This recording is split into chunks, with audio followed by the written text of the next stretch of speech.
No niin, hei, mä tulin mökki Arimaalle ja täällä on ollut sellainen henkilö, joka oli ensimmäinen Airbnb-majoitus. Oli 1.43 tullut viesti, että hei, mökki on kiva ja haluaisimme olla vielä toisen yön.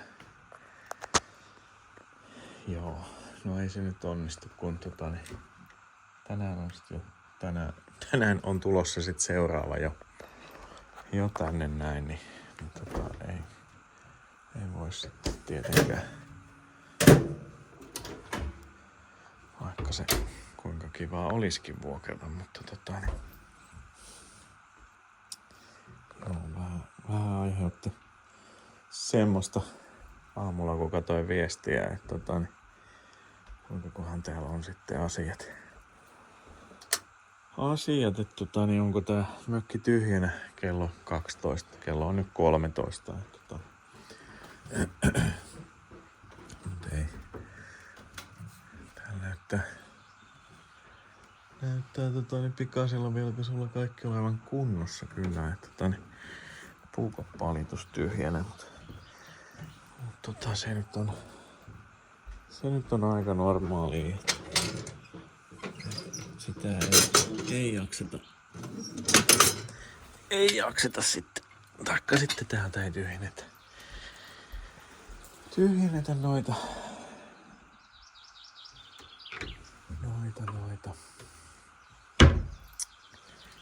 tuhkia.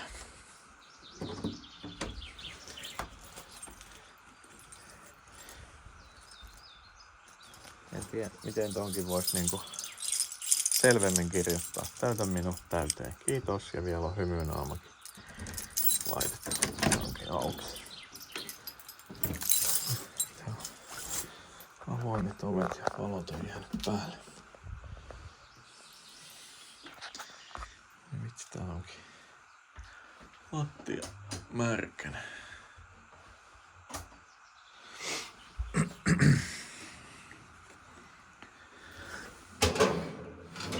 Sama homma.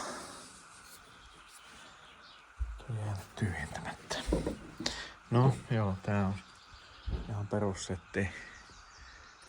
Siellä on en oo mikään ornitologi eikä mikään muukaan lintutieto. Olisiko noin Kanadan hanhia, niitä oli täällä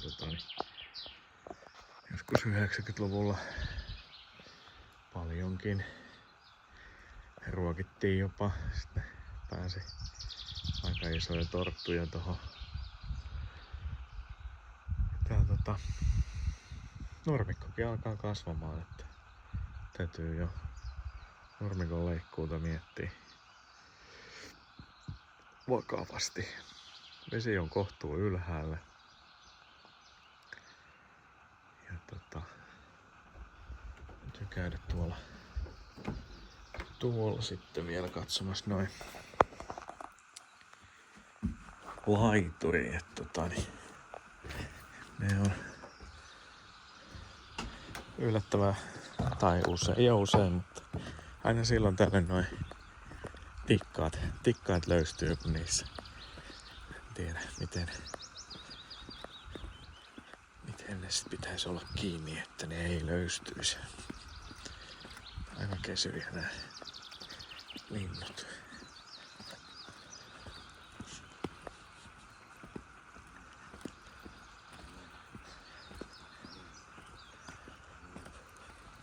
No, on se vesi nyt vähän tippunut, mutta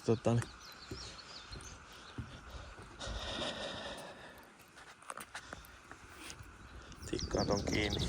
Täytyy ottaa harja ja putsata nää kun saamarilinnon paskoo tänne, mutta ei siisti jälkiä. Niin. No, tästä otettiin tuolta ja tuolta sekä sitten tuolta ja tuolta. Olisiko tuollakin vielä ollut? Ainakin 4 otettiin tuossa muutama vuosi sitten pois noita koivuja ja sit mä otin vielä nää mitkä tässä nyt märkii, niin otin ne pois, niin tänne ei oikein nähnyt mitään tänne järvelle tuolta mökiltä, niin nyt on niinku, vaikka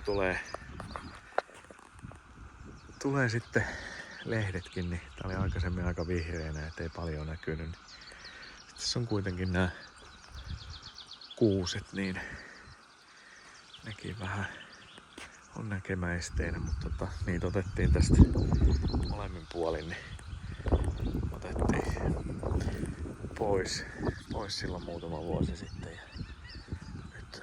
nyt ei otettu, niin on kuitenkin vähän niinku suojaa tässä pihalla. Mutta sitten taas toisaalta kuitenkin näkee. Joo. Semmosta.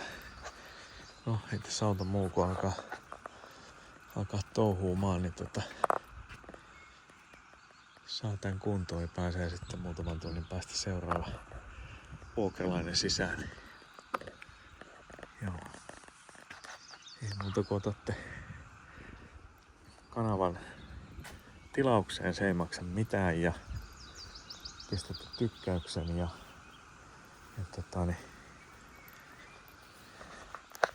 en tiedä, mitä niinku, onks täällä joku riuku ollut, kun tuolla on vessapaperirulla.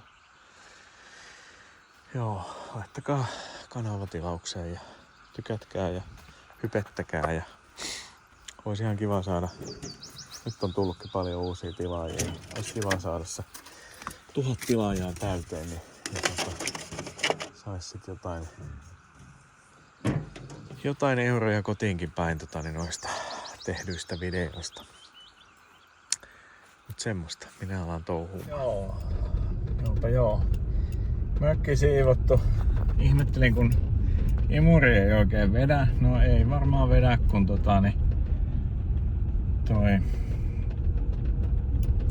pussi oli täynnä. Mä vaihdoin sinne uuden pussin ja ihmettelin edelleen kun on niin nuhasen oloinen se imuri. Ja no siellä oli jotkut kaaserit tai sukka tai joku muu vastaava mestari siellä putkessa. Lähti se sieltä sit pois, niin johan rupesi imuriin imemään. Se on, niin kuin mä kerron teen sen imurivideo, että kaikki mahdollinen vaan mitä sinne vähänkin menee sinne imuriin, niin monesti sitten menee sinne imuriin.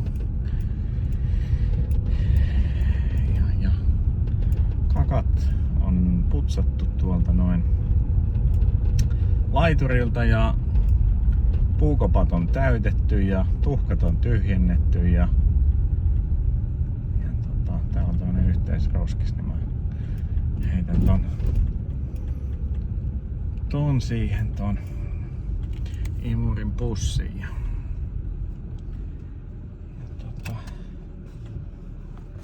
tää oli tämmönen mökkitarkistus nyt ja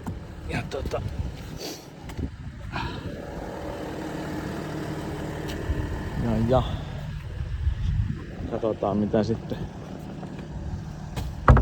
keksitään jatkossa.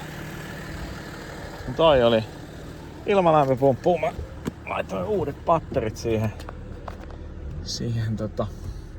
kaukosäätimeen ja vaihtelinkin pattereita, mutta jostain syystä se ei lähtenyt toimintaan. En tiedä. Tässä nyt olisi 3 vuotta vanha Mitsun pumppu ja siinä on onneksi se on etäohjaukselle, että sitä nyt pystyy säätämään, mutta en tiedä. Ei nyt lähtenyt patterit tuli kyllä oikein päin ja oli useampia erilaisia pattereita eikä ne nyt mitään 100 vuotta vanhoja pitäisi olla. En tiedä, ei vaan sit lähtenyt tulille. Täytyy tossa selvitellä, että voiko semmonen kaukosäädin nyt hajuta noin nopeasti vai mikä siihen mahtoi sitten oikein tulla. No, ehkä täytyy vielä koittaa vielä sit 3 pattereilla ennen kuin lähtee semmoista kaukosäädin tilaamaan, kun kerran vaan muistan kun semmoista tilattiin, niin se oli aika kallis tilata, mutta sit onneksi löytyikin kaukosäädin, se oli siellä koneen välissä.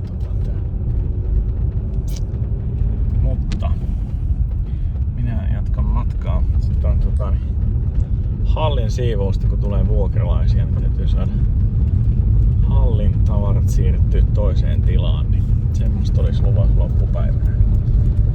Ei muuta kuin moi!